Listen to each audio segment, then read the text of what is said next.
Today we're out in the pasture in Arlington, finding out what it takes to be a part-time farmer. I'm Linda Nunzig. This is the beautiful Stillaguamish Valley in Arlington, Washington. It is absolutely gorgeous. Thank you. Yeah. This is my farm, 90 Farms. Although Linda runs the farm by herself, she also has a day job as the agriculture coordinator for Snohomish County. There was a day where everybody laughed at me at work because at 4 a.m. I was delivering quadruplets, and at 9 a.m. I had a delegation from China. So you go from delivering babies and wearing barn clothes to putting on your girl clothes in your heels and makeup and greeting a Chinese delegation on agriculture. On the farm, Linda raises Katahdin Hair sheep. So they have no wool.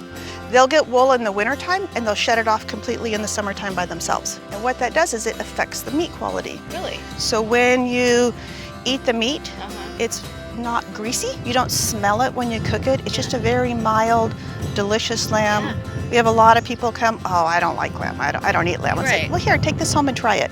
They now eat a lot of lamb. Yeah. Yeah. It's like, come on, Mom, stop talking so I can work the sheep. Okay. Lexi, you come by. So she circles them to bring them all together. And so it'll take her a few minutes to settle them. Sure. So I try not to use a lot of commands. I want my dogs to think on their own.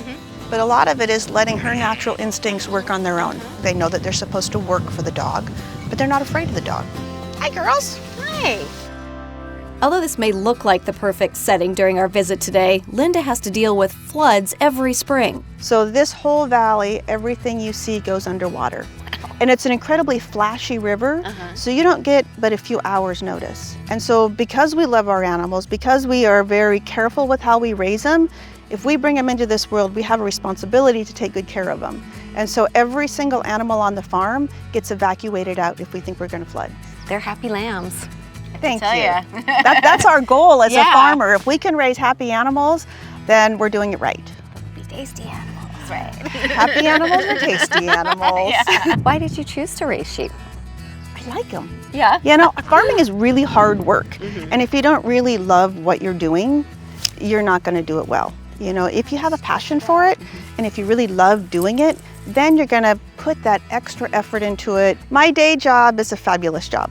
It's making sure that we're providing everything that we can for our farmers to be successful. I get to work with farmers all day. I get to help farmers. So if you wake up and decide, I want to be a sheep farmer, come to Snohomish County and they'll help you out. How do you balance your day job and farm job? I mean, that seems pretty difficult. This time of year, there's not a lot to do with them. As long as they've got good water and you're looking at them, making sure everybody's okay. The way you say it, it doesn't sound like it's that hard, but I don't know. Get to know a farmer, learn about that farmer and what they do, and that will give you so much confidence in what you're eating and what's on your plate, and why buying from a local farmer is so important, because you're keeping that farmer in business. Yeah.